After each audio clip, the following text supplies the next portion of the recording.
ہوا جس کے اندر حضرت انسان جو ہے اس کی تخلیق کا ذکر ہوا کہ اللہ تعالیٰ نے انسان کو پیدا فرمایا، پھر اللہ تعالیٰ نے شیطان کو حکم فرمایا سجدہ کر آدم علیہ السلام کو، تو اس نے سجدہ کرنے سے انکار کر دیا۔ اللہ تعالیٰ سے پوچھا، شیطان سے پوچھا ما منعک الا تسجد اذ امرتک، تجھے کس چیز نے روکا کہ جب میں نے حکم دیا کہ سجدہ کر آدم کو؟ اس نے کہا قال انا خیر منہ، میں سے بہتر ہوں، میں سے بہتر ہوں۔ شیطان نے کہا، پوچھا وہ کیوں، کیسے بہتر ہو گئے تم؟ تو کہنے لگا کہ خلقتنی من نار وخلقتہ من طین، اس کو تو نے مٹی سے پیدا کیا اور مجھے آگ سے پیدا کیا۔ میں مانتا ہوں کہ پیدا تو نہیں کیا ہے، یہ نہیں کہا میں خود پیدا ہو گیا، پیدا تو نہیں کیا۔ خلقتہ من نار وخلقتہ من طین، خلقنی من نار وخلقتہ من طین، مجھے تو نے مٹی سے آگ سے پیدا کیا، اس کے تو نے مٹی سے پیدا کیا۔ تو آگ اوپر جاتی ہے، مٹی نیچے آتی ہے، یہ دلیل ہے۔ بعض کا بندہ بیوقوف ہو جائے نا، اس کے آرگومنٹ پاگلوں والی جیسی ہوتی ہے۔ اللہ کی بارگاہ میں آرگومنٹ کر رہا ہے اور بتا رہا ہے کہ میں بہتر ہوں۔ ریزن کیا، دلیل کیا ہے کہ میں اوپر کی طرف جاتا ہوں۔ کچھ لوگوں کو آج بھی شوق اوپر کی طرف جانے کا، ہاں جی، نچلے لوگوں کو دیکھتے نہیں ہے۔ اور انا خیر منہ، میں بہتر ہوں، میں بہتر ہوں، میں اس میں نے تباہ کر دیا سب کو۔ میں ختم ہو جائے تو سارا کچھ ٹھیک ہو جاتا ہے۔ جب کسی بندے کے اندر کسی بھی منصب پر ہو، وہ عالم ہو، وہ پیر ہو، حافظ ہو، قاری ہو، بزنس مین ہو، کوئی بادشاہ ہو، صدر ہو، وزیر اعظم ہو، کوئی بھی کسی اسٹیٹس پر ہو، جب اس کے اندر کوئی میں آ گئی تو وہ ختم ہو گیا۔ میں اس کو بزرگ پسند نہیں فرماتے۔ تباہی کی سب سے پہلی جو سیڑھی بتائی گئی قرآن کے اندر، وہ شیطان کا معاملہ بتایا گیا۔ اس نے کہا قال انا، میں بہتر ہوں سے۔ تو ہمارے لیے حکم یہ ہے کہ ہم جب کہیں اپنے بارے میں عزت کے ساری کا اظہار کریں کہ میں عاجز ہوں، میں مسکین ہوں، فقیر ہوں۔ ہر بندہ عاجزی کے انتظار ہے، شان تو رب والا ہے جی۔ تو یہ آرگومنٹ ذکر ہوا۔ پھر اس نے آگے سے اللہ کیا کہا، اس نے کہا قال فبما اغویتنی لأقعدن لهم صراطک المستقیم، اس نے کہا کہ تو نے مجھے اپنی رحمت سے دور کر دیا۔ بعض لوگوں نے ترجمہ کیا ہے قال فبما اغویتنی، تو نے مجھے گمراہ کیا ہے۔ اللہ کو قال بما اغویتنی، تو نے مجھے گمراہ کیا ہے۔ ہمارے یہاں ادب کا تقاضا ہے، قال اس نے کہا تو نے مجھے اپنی رحمت سے دور کر دیا ہے۔ تو اب میرے چہرے لأقعدن لهم صراطک المستقیم، میں ضرور جو راستہ تیری طرف آئے گا، سیدھا راستہ، اس پر بیٹھ جاؤں گا، پھر میں لوگوں کو گمراہ کروں گا۔ اور کیسے کروں گا؟ اپنا پلان خود بتا دیا، لآتینہم من بین ایدیہم ومن خلفہم وعن ایمانہم وعن شمائلہم، میں دائیں سے، بائیں سے، آگے سے، پیچھے سے، ہاں جی، چاروں طرف سے گھیر کر بندے کو گمراہ کروں گا۔ کبھی اس کو یہ کہوں گا کہ تجھ سے بڑا عالم کوئی نہیں ہے، وہ گمراہ ہو جائے گا۔ کبھی کہوں گا تو بڑا حاجی ہے، تیری نماز اتنی زیادہ ہے، تیرے حج اتنے زیادہ، وہ گمراہ ہو جائے گا۔ کبھی کہے گا تیرے جیسا سخی کوئی نہیں ہے، وہ گمراہ ہو جائے گا۔ کبھی کہے گا تو جیسا تہجد گزار کوئی نہیں ہے، وہ گمراہ ہو جائے گا۔ تیرے جیسا نالج کسی کے پاس نہیں ہے، تو جیسا سیاح کوئی نہیں ہے۔ تو جو ہی بندے اس کام کے اندر آتا ہے نا جی، تو وہ شیطان اس کو بربلا دیتا ہے۔ یہ شیطان نے خود کہا کہ میں اس طرح آؤں گا، اس نے اپنا پلان بتا دیا۔ اس لیے ہمیں کہا گیا کہ بہت کیئرفل رہنا۔ اگر اللہ نے تمہیں مال دولت دی، اس کو میری راہ میں خرچ کرتے رہنا، تاکہ تم پر کبھی یہ چیز نہ آئے کہ میں بڑا سخی ہوں۔ اگر اللہ کریم نے علم کی دولت سے نوازا ہے، اس کو خرچ کرتے رہو، اور رب کی بارگاہ میں یہ کہو رب زدنی علما، اللہ میرے علم کا اضافہ فرما، اور پناہ مانگو اعوذ باللہ من علم لا ینفع، میں اس علم سے پناہ مانگو جو نفع نہ دے سکے۔ اسی طرح ہر معاملے کے اندر بندے کو اللہ کی پناہ مانگنی چاہیے۔ شیطان اس طرح بندے کا دشمن بن کر آتا ہے، حضور شاہ خون کے اندر دوڑتا ہے، اس کے داؤ بڑے سخت ہوتے ہیں، بندے کو گمراہ کرنے کے طریقے بڑے سخت ہوتے ہیں۔ یہی وجہ ہے کہ گمراہ لوگ جو ہیں، رستے سے بھٹکے ہوئے لوگ جو ہیں، وہ سمجھتے ہیں ہم اصلاح والے ہیں، قالوا انما نحن مصلحون، ہم تو اصلاح والے ہیں، ہم لوگوں کو ٹھیک کرنے والے ہیں۔ الا انہم المفسدون، خبردار یہ فساد پھیلانے والے ہیں، ولکن لا یشعرون، لیکن انہیں شعور ہی نہیں ہے، سمجھ ہی نہیں ہے، شیطان حاوی ہو گیا ان پر، وہ لوگوں کو راہ راست ہٹاتے ہیں،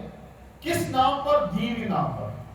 دین کے نام پر۔ آپ نے دیکھا ہوگا ایک بابا ہے، پگڑی پہنی ہوئی ہے، کہاں بیٹھا ہوتا ہے، اس کا آگے کافی سارے قادات ٹوپی پہن کر بیٹھے ہوتے ہیں،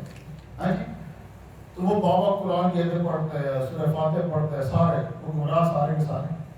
راہ راست رکھے ہوئے، دین کے نام پر، کلمے کے نام پر، قرآن کے نام پر، حدیث کے نام پر،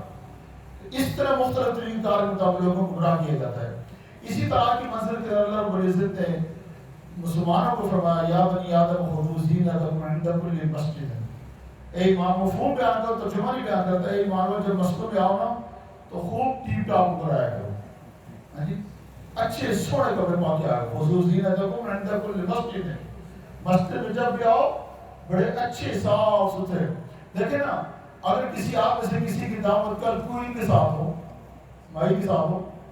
ہاں جی، یا کسی بڑے امیگریشن آفیسر کے ساتھ ہو، یا کسی بھی جگہ جہاں آپ نے ایگریمنٹ کرنا ہو، سائن کرتے ہو، تو وہاں نائٹی پہن کے چلے جائیں تو دفتر والے کیا کہیں گے آپ کو؟ وہ کہیں چل پہلے کپڑے پا کے آ، ہاں جی، کوئی کے ہاں بھی کپڑوں کا پتہ ہے، وہاں جین پہن کر نہیں جا سکتے، ہاں جی، اس کا اپنے اسٹینڈرڈ ہے جی۔ تو نماز مسجد میں کس لیے آتا ہے؟ اللہ کی بارگاہ میں، اللہ کے ملاقات کے لیے آتے ہیں، تو رب تعالیٰ کی بارگاہ ایسی ہے کہ جہاں نائٹی پہن کر آ جائیں، جیسے کپڑے جی چاہے پہن کر آ جائیں، جس طرح کا مرضی لباس پہن کر آ جائیں۔ ابھی تو شکر ہے حالات ٹھیک ہو گئے، کچھ سال پہلے ایک مصیبت بن کے پینٹیں نیچے ہوتی تھی، وہ بڑے برے حالات تھے۔ اس لیے یہ ہماری ذمہ داری، رسپانسبلٹی ہماری۔ میرے آقا کریم رحمت کائنات سید الاولین والآخرین صلی اللہ علیہ وسلم، آپ جب کسی جگہ جاتے ہیں نا، کوئی مہمان آنا ہوتا ہے، کسی وفد میں آنا ہوتا ہے ملنے کے لیے،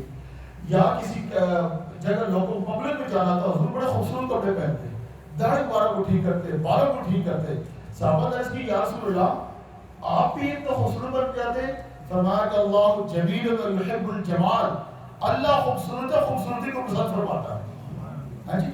تو حضور کے کپڑے بھی تھے، اچھے کپڑے کو کرتے، سرکار دو عالم صلی اللہ علیہ وسلم امت کے اندر جن لوگوں کی توفیق ہوئی بڑے اچھے کپڑے پہنتے۔ حضرت جناب شیخ سید القادری جیلانی غوث اعظم رضی اللہ تعالیٰ عنہ، آپ اس قدر خوبصورت کپڑے پہنا کرتے تھے کہ لوگوں کے ہاں لوگ چوری کرنے جاتے پیسے، آپ یہاں چوری کرنے والا جبہ چوری کرتا تھا۔ اتنی مہنگے شوز پہنتے تھے آپ، اتنے مہنگے شوز پہنتے تھے آپ۔ اس لیے مسجد میں جائیں، یا بنی آدم خذوا زینتکم عند کل مسجد، مسجد میں آئیں اچھے کپڑے پہن کر آنا چاہیے، کپڑے بھی اچھی ہوں، لباس بھی اچھا ہو، دھوئے ہوئے جب اچھی پرسنالٹی کے ساتھ یہاں پہ آنا چاہیے۔ اور بچے چلے گئے، نوجوان چلے گئے، زیادہ میں امام صاحب کو افسر کو کر رہا تھا کہ ایک مسئلہ شرعی مسئلہ ہے، یہ تو کڑے پہن ہوتے ہیں نام ہاتھوں کے اندر، یا گلے کے اندر وہ چین پہنا ہوتا ہے، بال بچوں نے ینگ بچوں نے چین پہنا ہوتا ہے، یہ کڑے پہن ہوتے ہیں، اور ان کو واپس کر دینا چاہیے، جہاں سے لیے نا ان کو واپس کر دیں کہ یہ نہیں چاہیے، ہاں جی، اور اگر مہربانی لے کے یہ واپس لے لیں، یہ نہیں چاہیے، کیوں امام صاحب نے منع کر دیا، جو بھی چین پہنا ہوا ہے خود تو خریدتے نہیں ہے، کہیں کسی نے دے دیا ہوگا نا، تو جس نے دیا اس کو واپس کر دیں کہ نہیں چاہیے، یہ منع ہے شریعت کے اندر۔ سوائے ایک انگوٹھی کے، چاندی کے انگوٹھی کے مرد، اس کا بھی اچھے سے ہاتھ منہ کر رہا ہے، 4.5 ماشا جو ہے، ہاں جی، اتنی پہن سکتا ہے، باقی مرد کے لیے نہیں ہے، باقی مرد کا زیور نہیں ہے، عورتوں کا زیور ہے۔ تمہارے بہت سارے بچوں نے کبھی کانوں کے اندر گھنڈیاں بنائی ہوتی ہیں، کسی نے نام گلے کے اندر چین پہنا ہوتا ہے، کسی نے بازو کے اندر چاندی نام پہ پہنی ہوتی ہے، یہ گناہ کی بات ہے، ایسا نہیں پہن سکتے، اس لیے یہ احتیاط کرنی چاہیے، گناہ کی بات ہے۔ اس طرح کی منزلت ہے جناب مختلف انبیاء کرام کی قوموں کے ساتھ جو آرگومنٹ ہوئی قوموں کے ساتھ، اس کا ذکر ہوا خاص طور پر انبیاء کا، اور ایک آرگومنٹ ذکر کیا جو جنتی اور جہنمیوں کا آپس میں ہوا۔ جنتی اور جہنمیوں میں یہ ہے کہ جنت کا دروازہ اور جہنم کا دروازہ آمنے سامنے ہے، بالکل اپوزٹ ایک دوسرے کے، جس طرح یہ ہماری مسجد ہے، اس کے سامنے کیا ہے؟ ہندو سیکٹر ہے، آمنے سامنے ہے۔ تو اب اسی طرح یہ دنیا کا جنت ہے، آمنے سامنے بالکل۔ اب قرآن کہتا ہے کہ منادى اصحاب الجنت اصحاب النار، جنتی نے دیکھا ہمارے ملے دار، ہمارے دل رہنے والے، ہمارے جاننے والا کوئی بھائی تھا، تو وہ جہنم کے اندر ہے، تو وہ پوچھے گا منادى اصحاب الجنت اصحاب النار، وہ پوچھے گا اس سے، اگر کر اوپر گردن کر کے پوچھے گا، آواز دے، قرآن کہتا ہے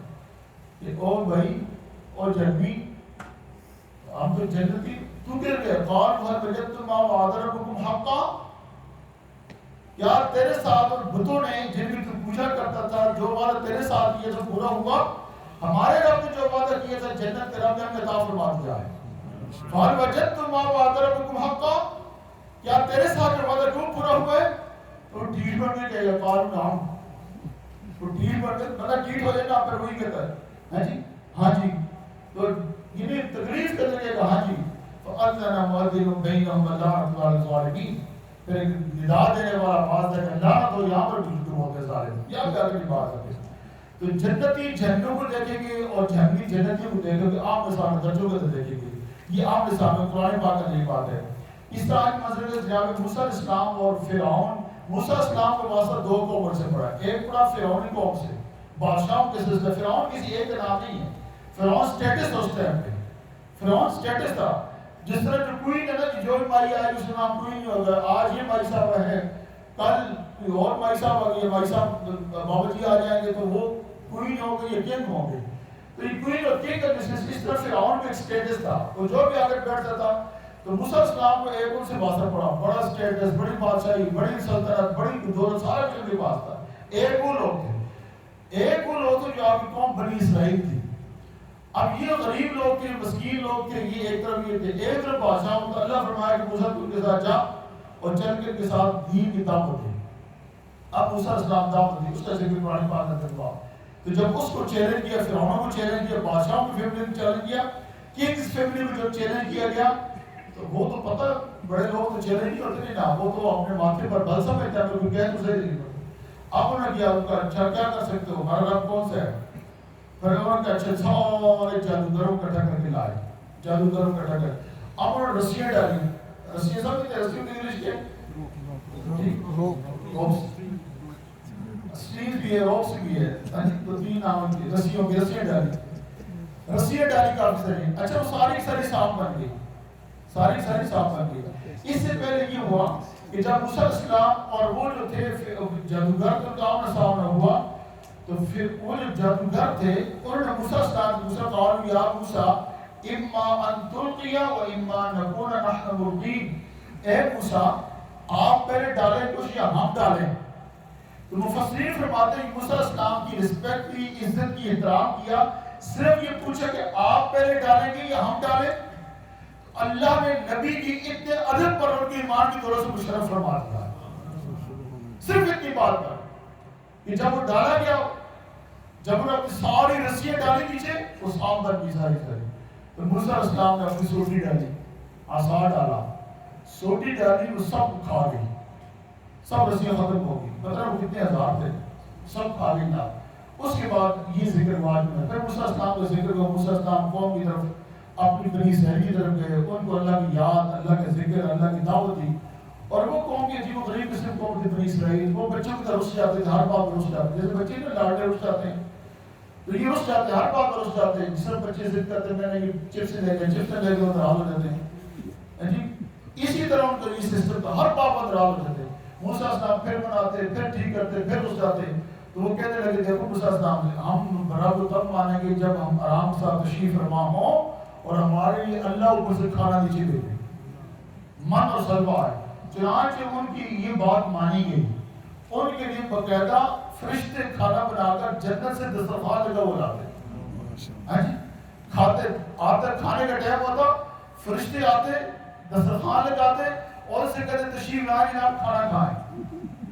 من اور سلوہ اب دیکھیں نا شیف کتنے بڑے اچھے ہوں گے کتنے اچھے کک ہو گئے وہ جنت جو کھانا بنا وہ کھانا کتنے شاندار کھانا ہوگا کھاتے کھاتے ایک دن کے لیے موسیٰ لن نصبر علی طعام واحد ہم تھک گئے یہ روز کھا کے مسئلہ فادع لنا ربک یخرج لنا مما تنبت الارض من بقلها وقثائها وفومها وعدسها کہنے لگے کہ آپ دعا کریں ہم رب زمین سے کچھ نکالے پر یہ دال شال یہ پیاز یہ گنڈے شنڈے یہ نکالے ہم سے تو وہ قوم یہی اب اس قوم کا ذکر ہوا موسیٰ السلام اس قوم کے پاس ان کو لے کر گئے ایک جگہ پر کہا کہ تم یہاں بیٹھو تو موسیٰ السلام کو دور پر گئے اللہ تعالیٰ سے ہم کلام ہونے کے لیے چلا کرنے کے لیے اب انہوں نے کہا وہاں دیکھا وہاں جو لوگ بستے تھے نا انہوں نے ایک خدا بنایا ہوا تھا اب انہوں نے کہا کہ ہم بھی خدا بناتے ہیں اس قوم بت بنایا ہوا تھا تو یہ جب وہاں پر پہنچے ایک جگہ پر انہوں نے کہا ہم بھی بت بناتے ہیں، چنانچہ انہوں نے ایک بچڑا بنا دیا اور اس بچڑے کو اندر ناک کو جان ڈال دی گئی، تو پھر اس کی پوجا شروع، اس کے بعد آگے بھی آگے اس مریم کے اندر بھی آگے لگے یہاں سے ذکر آج کی منزل کے اندر۔ اس طرح آج کی منزل کے اندر جناب موسیٰ السلام اللہ تعالیٰ کا ہم کلام بنا، موسیٰ السلام اللہ تعالیٰ سے ڈائریکٹ بات کی، اور جب اتنا خوبصورت آواز سنا اللہ پاک کا آواز سبحان اللہ، کیا شان ہوگی مالک کی جب آواز نکالتا ہوگا۔ موسیٰ السلام جب آواز آتی موسیٰ السلام محو ہو جاتے، تو ایک دن کیا ہوگا موسیٰ السلام آواز اتنی پیاری تھی موسیٰ السلام کی آواز، ایک دن کہہ ربی ارنی انظر الیک، یا اللہ اتنی پیاری آواز ہے تو مجھے دکھا تو صحیح تو کتنا پیارا ہے، میں جو تو دیکھنا چاہتا ہوں۔ فرمایا قال لن ترانی، اے موسیٰ تو مجھے نہیں دیکھ سکتا، نہیں دیکھ سکتا۔ اچھا کیوں؟ فرمایا اچھا ایسا کرتے ہیں تیرے دل کے لیے، فَإِنِ اسْتَقَرَّ مَكَانَهُ فَسَوْفَ تَرَانِي، ایسا کرتے ہیں کہ ہم اپنی تجلی ایک پہاڑ پر ڈالتے ہیں، اگر تو برداشت کر جائے تو پھر ہم تجھے دکھا دیں گے۔ قرآن کہتے ہیں فَلَمَّا تَجَلَّىٰ رَبُّهُ لِلْجَبَلِ جَعَلَهُ دَكًّا، پہاڑ ڈھیر ایسا ہو گیا، وَخَرَّ موسیٰ صَعِقًا، موسیٰ السلام بے ہوش ہو گئے وہ۔ اب ایک تجلی ڈالی اللہ نے، پہاڑ ریزہ ہو گیا، لیکن اللہ کے نبی صرف بے ہوش ہوئے۔ وَلَٰكِنْ انظُرْ إِلَى الْجَبَلِ، ایک تفسیر ہے تفسیر سامی، اس کے اندر بزرگوں نے ایک بات لکھی ہے، کہتے ہیں کہ یہ موسیٰ السلام سے کیوں ہوا کہ پہاڑ کی طرف دیکھ، کہتے ہیں ایک دن موسیٰ السلام کی والدہ نے موسیٰ السلام سے فرمایا کہ بیٹا میں تیری ماں ہوں، مجھے پتہ تو بہت بزی ہے، بہت مصروف رہتا ہے تو، لیکن ماں ہوں تجھے دیکھنے کو دل چاہتا ہے، کبھی کبھی مجھے اپنی زیارت کروا دیا کر، کبھی کبھی مجھے اپنا آپ دکھا دیا کر، میں تجھے دیکھ لوں کبھی، ماں نا آپ کو ٹھنڈی ہو جائے گی۔ تو موسیٰ السلام نے کہا اماں نبوت کے کام میں اتنا بزی ہوتا ہوں نا، اتنا مصروف ہوتا ہوں نا، ٹائم ہی نہیں ملتا، کبھی ادھر کبھی اس گاؤں کبھی اس گاؤں کبھی اس گاؤں کبھی اس گاؤں، چلتا ہی رہتا ہوں ہر وقت۔ اے اماں ایسا ہے کہ یہ سامنے پہاڑ ہے نا، اس پہاڑ کبھی یوں جاتا ہوں کبھی یوں جاتا ہوں، اب تو یہاں کھڑی ہو کر اس پہاڑ پر دیکھ لیا کر، کبھی چلتا ہوں نظر آ جاؤں گا تجھے پہاڑ پر دیکھ۔ اب جب جناب موسیٰ علیہ السلام نے اللہ سے کہا اللہ میں تجھے دیکھنا چاہتا ہوں، فرمایا موسیٰ ماں کو کیا کہا تھا؟ پہاڑ کو دیکھا کر، آئے موسیٰ آج انظر الی الجبل، موسیٰ تو بھی پہاڑ کو دیکھا کر، یہ ماں کا مقام ہے۔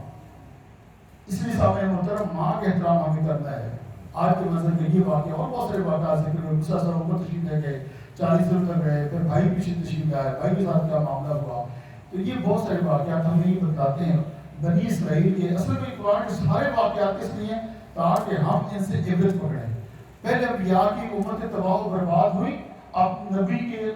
سیرت کو نہ اپنایا، اپنی نبی کی باتوں کو نہ اپنایا، نبی کے راستے کو نہ اپنایا، وہ گمراہ ہو گئی۔ آج بھی ہماری گمراہی کے مین ریزن یہ مسلمانوں کی کمزوری، مسلمانوں کی کوتاہی، مسلمانوں کا دنیا بھر کے اندر پیسے کے اعتبار سب سے آگے، قوت کے اعتبار سب سے آگے، ہمارے پاس پیسہ زیادہ ہے، سونا زیادہ ہے، ہمارے پاس آئل زیادہ ہے، سارا کچھ زیادہ ہے، لیکن ہم دوسرے سارے کے سارے کیوں؟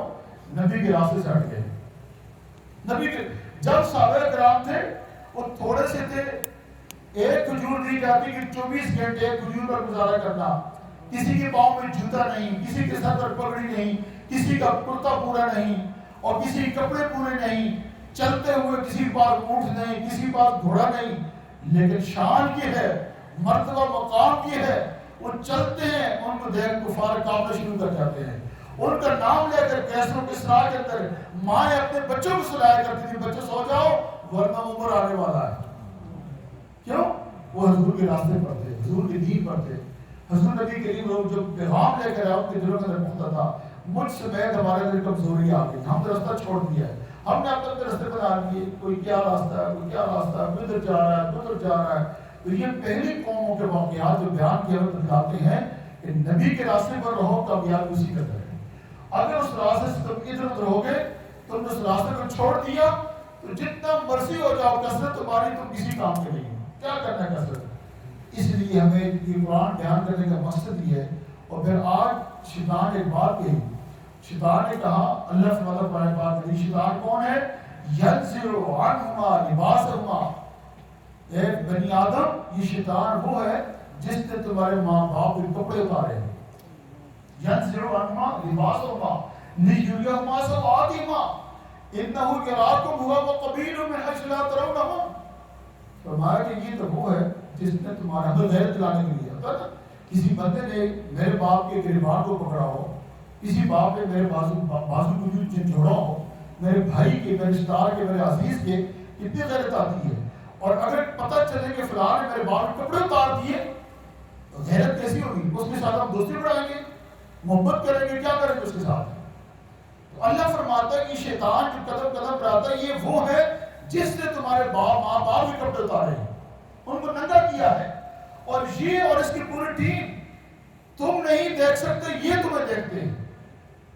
یہ تم شیطان کو دیکھ سکتے. کسی بندے کی شیطان سے ملاقات ہوئی ہے لیکن شیطان دیکھتا ہے, اور قبیلہ دیکھتا اس کا. حضرت ذوالنور مصری رحمۃ اللہ علیہ فرماتے ہیں کہ پھر تم اپنے آپ کو اس کی پناہ میں دے دو کہ جو شیطان کو دیکھتا ہے لیکن شیطان اس کو نہیں دے سکتا, وہ رب قدیر ہے. فرمایا کہ شیطان اس مکر سے بچنے کا بہترین راستہ یہ ہے کہ تم اپنے آپ کو اس رب کی پناہ میں دے دو کہ جو رب شیطان کو دیکھتا ہے لیکن شیطان رب کو نہیں دیکھ سکتا. اس لیے اگر رب کی پناہ میں آنا ہے تو رب کے احکامات پر عمل کرنا چاہیے. اللہ کریم ہمیں غیر کی ایمانی عطا فرمائے, اللہ کریم شیطان کے مکر و فریب سے بچائے, اللہ محفوظ فرمائے.